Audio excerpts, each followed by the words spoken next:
Dans cette conclusion numéro 1, nous allons répondre à 3 questions. Quels sont les deux modèles utilisés pour décrire la lumière?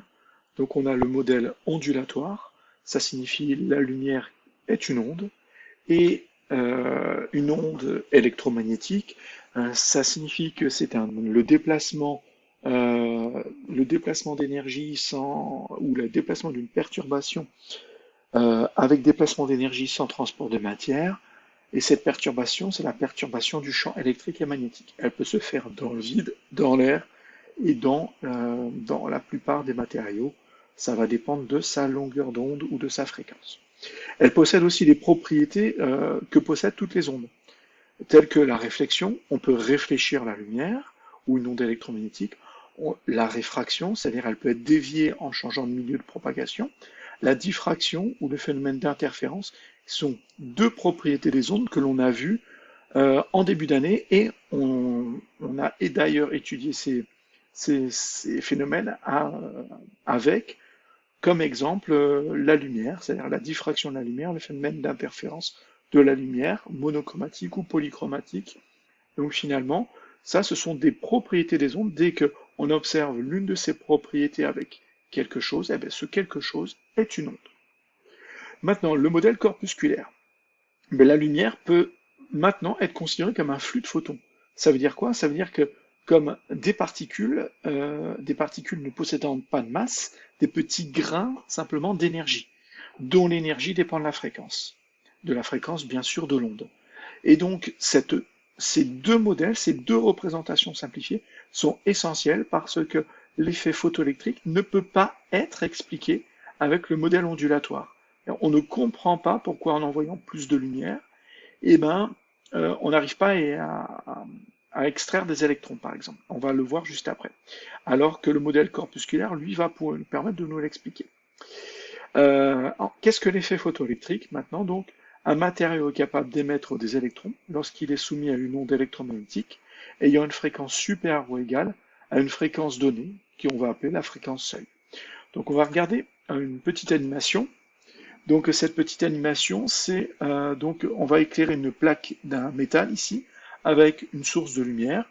Donc là, je l'éclaire avec une source de lumière rouge et je peux faire varier l'intensité de cette lumière. Donc là, j'ai une intensité 0% et 100%. Et je vois que rien ne se passe au niveau de la plaque métallique. Je peux aussi changer la longueur d'onde de la lumière que j'envoie. C'est-à-dire, je peux changer donc finalement l'énergie, parce que de la longueur d'onde de l'onde dépend la fréquence de l'onde, et de la fréquence de l'onde dépend l'énergie portée par l'onde, c'est-à-dire l'énergie du photon envoyé sur la plaque métallique. Et je m'aperçois qu'il faut arriver à une certaine fréquence particulière. Donc, vous avez vu que là, que je diminue la longueur d'onde, c'est-à-dire j'augmente la fréquence. Et donc j'augmente la fréquence. Et arrivé à une certaine fréquence particulière, des électrons sont arrachés, sont extraits de cette plaque métallique. Et si je vais plus loin, si je change encore, si j'augmente encore la fréquence de mon onde, eh ben, j'ai toujours des électrons qui sont arrachés. Ça a créé un déplacement d'électrons, donc un courant électrique entre ces deux armatures métalliques, séparées par ici du vide. Donc ici, c'est ça l'effet photoélectrique, c'est-à-dire que une plaque métallique constituée d'atomes est capable d'absorber certains photons, certaines énergies, et ces énergies peuvent amener à extraire des électrons, si l'énergie est suffisante. Et c'est tout l'intérêt, c'est que je vois que si j'ai beau lui envoyer une lumière rouge à faible intensité ou très forte intensité, je n'ai pas l'énergie nécessaire, ce n'est pas cette intensité lumineuse qui me permet de dire ah j'ai envoyé beaucoup d'énergie. Non. Voilà pourquoi le modèle ondulatoire n'est pas suffisant pour expliquer l'effet photoélectrique. C'est le modèle corpusculaire, c'est finalement que euh, un photon porte une certaine quantité d'énergie, cette quantité d'énergie dépend de la fréquence, et pas du nombre de photons, pas de l'intensité lumineuse. Parce que l'intensité lumineuse, ça va envoyer plus ou moins de photons. Mais chaque photon va avoir une certaine énergie, et cette énergie va dépendre de la fréquence, donc ici de la couleur ou de la longueur d'onde de l'onde. Donc, et ça, c'est expliqué uniquement avec le modèle corpusculaire. Donc voilà, on a vu ce que c'était l'effet photoélectrique. Maintenant, réaliser un bilan énergétique de l'extraction d'un électron par effet photoélectrique. Donc là, on va avoir EI, c'est l'énergie des photons incidents, donc l'énergie reçue par la plaque métallique, par les atomes. Et WE, c'est l'énergie d'extraction d'un électron, c'est l'énergie minimale qu'il faut apporter à un atome pour lui arracher un électron. Et EC, c'est l'énergie cinétique de l'électron extrait. Donc il semble logique que l'énergie du photon qu'on apporte à l'atome, c'est donc l'énergie apportée par l'atome, c'est l'énergie du photon incident, c'est égal à l'énergie nécessaire pour arracher les électrons, plus l'énergie cinétique de l'électron. Donc, je reviens à nouveau sur mon animation. Ça signifie que ici, j'envoie des photons et aucun électron n'est arraché. Ça signifie que EI, alors je vais essayer de le placer au-dessus, voilà.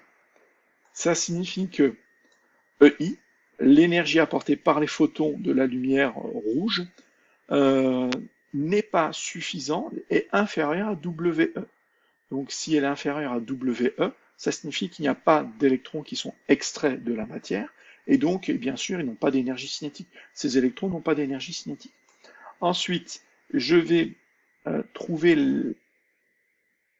ici, hop, j'essaie de trouver, en fait, on voit que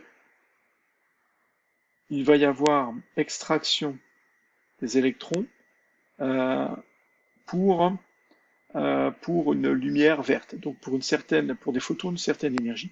Et là, donc là, j'extrais plus, il faut que j'augmente encore un peu la fréquence, c'est-à-dire je diminue un peu la longueur d'onde. Donc voilà, j'ai des électrons qui sont extraits, ça signifie que l'énergie des photons apportée à ma matière, ou des photons qui vont rentrer en contact avec l'atome, être absorbés par les atomes, est supérieure à WE. Ça signifie que j'ai extrait des électrons et ils ont une certaine, et le surplus d'énergie, c'est-à-dire ce qui est EI moins WE, ça va être de l'énergie cinétique pour l'électron. Et donc plus j'augmente l'énergie, et plus vous voyez que l'énergie cinétique des électrons devient importante. C'est-à-dire que non seulement j'extrais des électrons, mais ces électrons, vu que j'apporte une énergie EI très importante, eh ben, on va avoir une énergie cinétique des électrons très importante. Chacune des énergies est bien sûr en joules.